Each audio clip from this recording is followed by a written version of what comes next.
नमस्कार किसान मित्रों, कैसे हैं आप लोग। मैं हूं आपका अपना वेद कुमार। आप देख रहे हैं अमन मौर्य खेती चैनल। तो दोस्तों, आज हम बात करेंगे पार्थेनियम हिस्टेरोफोरस की। जी हां, जिसको हम भारत में आम नामों से गाजर घास या फिर कांग्रेस घास के नाम से जानते हैं। ये पार्थेनियम हिस्टेरोफोरस की परिवार का एक पौधा है। जी हाँ, जो जिसका नाम है गाजर घास। आप देख रहे हैं इस पौधे को। तो आज हमने इस पर एक परीक्षण किया है। तो आइए देखते हैं हम उस परीक्षण को और देखते हैं कि इस पौधे पर या इस खरपतवार पर उस परीक्षण का क्या प्रभाव पड़ता है। और आपको एक चीज़ हम बता देना चाहें कि जो परीक्षण हमने किया है वो पूर्णतया जैविक है। तो आइए देखते हैं परीक्षण को कि कैसे हमने परीक्षण किया है और क्या प्रभाव इस पौधे पर पड़ता है। तो जैसा कि मेरे किसान मित्रों आप देख रहे हैं, ये है गाजर घास यानी कि कांग्रेस घास का पौधा। और आज हम इस पर करने जा रहे हैं एक परीक्षण है सोडियम क्लोराइड का। तो आइए देखते हैं कि सोडियम का इस पौधे पर क्या असर होता है, क्या प्रभाव पड़ता है इस पौधे पे। तो जैसा कि आप देख रहे हैं, हमारे हाथ में एक गिलास, ये गिलास एकदम खाली है, इसमें कुछ भी नहीं है इस समय। और ये दूसरे हाथ में हमारे है नमक। तो हम इस नमक को पहले इस गिलास में डालेंगे। तो देखिए किसान मित्रों, इस नमक को हम इस गिलास में डालते हैं। और ये है बोतल में पानी। तो हम इस पानी को इस गिलास में डालेंगे।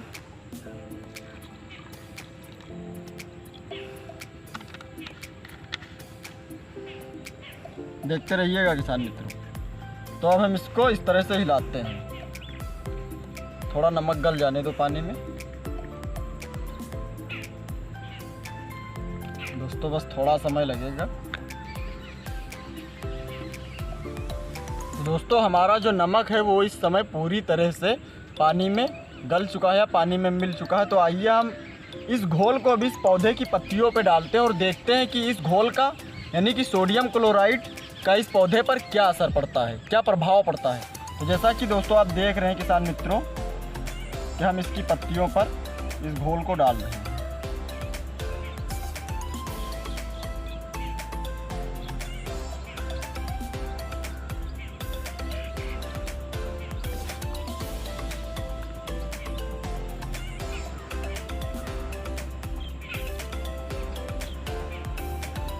तो हम देखते हैं इस पौधे पर या इस घास पर या इस खरपतवार पर इस घोल का क्या असर पड़ता है, देखते हैं। तो जैसा कि मेरे किसान मित्रों आपने अभी स्क्रीन पर देखा कि हमने परीक्षण किस तरीके से किया, और आप इस समय परीक्षण के पश्चात की हालत इस पौधे की देख सकते हैं। इस पौधे की स्थिति क्या है, इसकी पत्तियां एकदम मुरझाई हुई हैं। देखिए किसान मित्रों, इसकी लगभग सारी पत्तियां मुरझा गई हैं और लगभग पेड़ में कोई जान नहीं बची हुई है। ये था परीक्षण, और इस पे सोडियम क्लोराइड का क्या असर हुआ है, क्या प्रभाव पड़ा है, वो आपने देखा। जानते हैं इस पौधे के इतिहास के बारे में।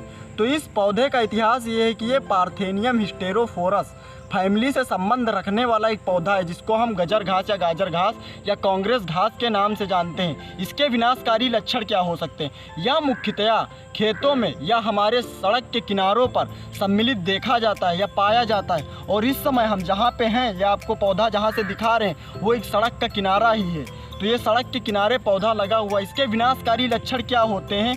यह हमारे चारागाहों में पाया जाता है, जहाँ पर ये हमारे चारागाहों में चारागाह में पौधों को, यानी जो हमारी चरी होती है या हमारी जैसे बरसियम हो गई या बाजरा हो गया या ज्वार हो गया, उसके जो पौधे होते हैं उनमें एलेलोपैथिक नामक रसायन का श्रावण करता है, जिससे वो हमारे पौधे दूषित हो जाते हैं। अगर वो हम दूषित पौधे अपने जानवरों को खिलाते हैं तो हमारे जानवरों में मुंह पका और खुरपका जैसी बीमारी का सबसे बड़ा यह कारण भी बन सकता है। और दूध के कड़वे होने का भी यह सबसे बड़ा जिम्मेदार होता है, सबसे बड़ा कारण होता है। 2021 में प्रकाशित एक संशोधन के तहत पता चलता है हमें कि पूर्वी अफ्रीका में पाया जाने वाला यह पौधा सबसे ज़्यादा मलेरिया के मच्छरों को उनका आश्रय और उनका भोजन प्रदान कर मलेरिया की बीमारी को बढ़ावा देने में सबसे अधिक सहायक पूर्ण देखा गया है। तो जैसा कि हमने आपको बताया कि आपने देखा कि यह जानवरों में दूध के कड़वे होने का सबसे बड़ा कारण भी बनता है, और मनुष्य में पराग एलर्जी का सबसे बड़ा कारण होता है, जिससे कि हमारे हाथ पैरों में लाल चकंधे या छाले नुमा कुछ आकृतियां बन जाती हैं, जो कि बहुत ही खतरनाक होती, हम नहीं समझ पाते। अगर हमारे किसान मित्र खेत में काम कर रहे होते हैं तो उनको इस चीज़ का ज़रा भी अंदाज़ा नहीं रहता है कि ये एलर्जी हमारे हाथ पे या हमारे अंगों पे किस कारण हुई है। तो अगर ये पौधा आपके खेतों में पाया गया है तो आपकी एलर्जी का सबसे बड़ा कारण बन सकता है। तो जैसा कि मेरे किसान मित्रों, हमने अभी आपको अपने एक्सपेरिमेंट में स्क्रीन पे दिखाया कि हमने परीक्षण के लिए, इसके एक्सपेरिमेंट के लिए सोडियम क्लोराइड NaCl का प्रयोग किया था। तो अगर आप भी अपने खेतों में प्रयोग करना चाहते हैं तो किसी फसल में इसका प्रयोग मत कीजिए।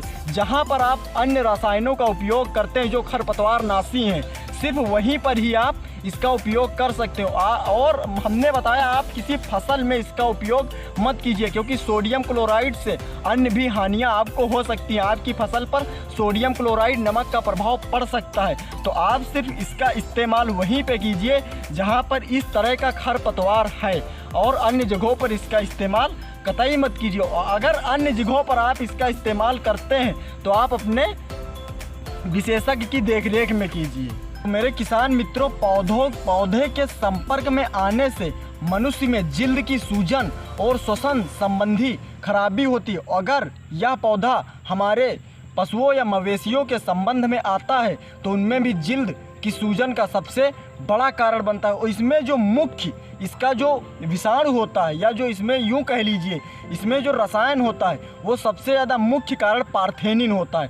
हमें जो बीमारियां या मवेशियों या हमारे पशुओं में जो बीमारियां होती हैं, जो इसका रसायन होता है वो पार्थेनिन होता है, जो कि बहुत ही विषैला होता है और बहुत ही मादक पदार्थ है। तो मेरे किसान मित्रों, जहाँ तक हो सके तो इस पौधे को हमारे बताए हुए परीक्षण या एक्सपेरिमेंट के तहत आप इस पे एक्सपेरिमेंट या परीक्षण भी कर सकते हैं। जिस तरह हमने बताया, तो यह एक जैविक तरीका है। आप इस पौधे को, इस घास को, इस खरपतवार को अपने खेत में जड़ सहित समाप्त करने के लिए हमारे परीक्षण का अपने खेतों में प्रयोग करें और असर को देखें। तो दोस्तों, जानकारी कैसी लगी कमेंट बॉक्स में ज़रूर बताएं। मिलते हैं नेक्स्ट वीडियो के साथ। ऐसी ही रोचक जानकारियों को देखने के लिए जुड़े रहिए हमारे अमन मौर्य खेती चैनल से। वीडियो को लाइक कीजिए, शेयर कीजिए, चैनल को सब्सक्राइब कीजिए। मिलते हैं नेक्स्ट वीडियो के साथ। धन्यवाद।